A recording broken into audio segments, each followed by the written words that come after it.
Alright, तो ये NCERT का न्यूमेरिकल है, चैप्टर है alternating currents. Alternating current chapter से है ये, क्लास 12th। मेरे इस चैनल पे 1700 वीडियो हैं।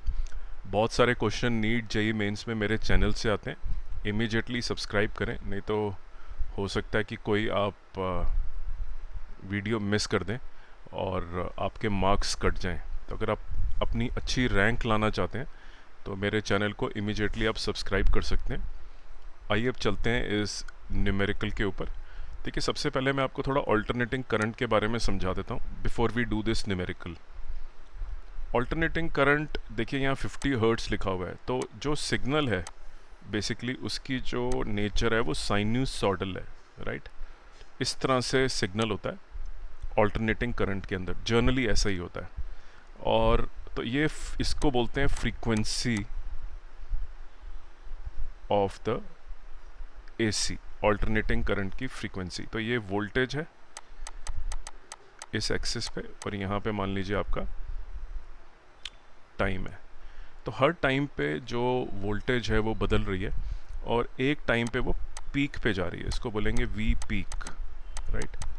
जब भी आप न्यूमेरिकल देखें और न्यूमेरिकल के अंदर आपको वैल्यू नज़र आए वोल्टेज की, ये वोल्टेज हमेशा आरएमएस वैल्यू होती है। आरएमएस का क्या मतलब होता है? Root mean square voltage. Root mean square voltage का क्या मतलब होता है कि देखिए, जो वोल्टेज है ये वाली इस तरफ पॉजिटिव है और अगली हाफ साइकिल में वो नेगेटिव है। तो ये T/2 है और ये T/2 है।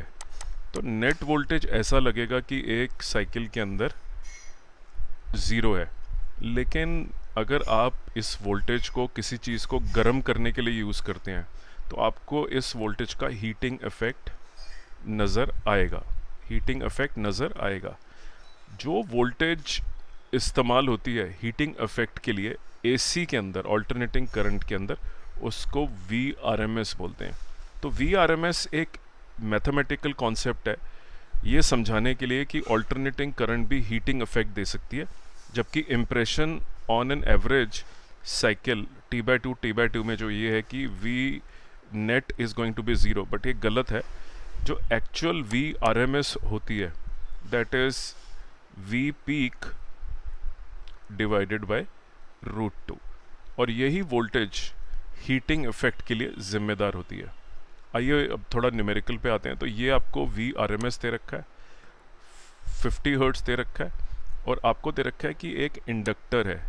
देखिए, जब इंडक्टर पिक्चर में आता है, राइट, इंडक्टर है आपका, इसका 44 × 10⁻³ हेनरी है, और आप इसे कभी भी ऑल्टरनेटिंग करंट से अगर जोड़ेंगे तो याद रखिए कि जो इंडक्टर है वो ऑफर क्या करता है? रिएक्टेंस, राइट, रिएक्टेंस, उसको XL लिखा जाता है। और अगर रेजिस्टेंस होता है, अगर आपको याद हो ओम्स लॉ, राइट, तो उसमें अगर आप लगाते हैं तो रेजिस्टेंस जो ऑफर करता है उसको बोलते हैं रेजिस्टेंस। लेकिन इंडक्टर के केस में रेजिस्टेंस वर्ड का इस्तेमाल नहीं करना, आपको यूज़ करना है वर्ड रिएक्टेंस, और इंडक्टर के केस में उसको बोलते हैं इंडक्टिव रिएक्टेंस। ये भी ओम्स में ही होती है, लेकिन ये रेजिस्टेंस नहीं होती है, राइट। रेजिस्टेंस जो होता है एक्चुअली इलेक्ट्रिसिटी कंज्यूम करता है। रेजिस्टेंस आपकी वोल्टेज को कंज्यूम करेगा, लेकिन जो इंडक्टर है it will not consume your real power इस्तेमाल नहीं करता। जितनी भी पावर भेजेंगे वो वापस लौटा देगा आपको, in the case of alternating currents. तो देखिए, इस न्यूमेरिकल के अंदर आपको निकालना है क्या है कि RMS value of the current क्या है। सबसे पहले आप इंस्टेंटेनियस वोल्टेज लिखिए, राइट। इंस्टेंटेनियस वोल्टेज लिखी जाती है V पीक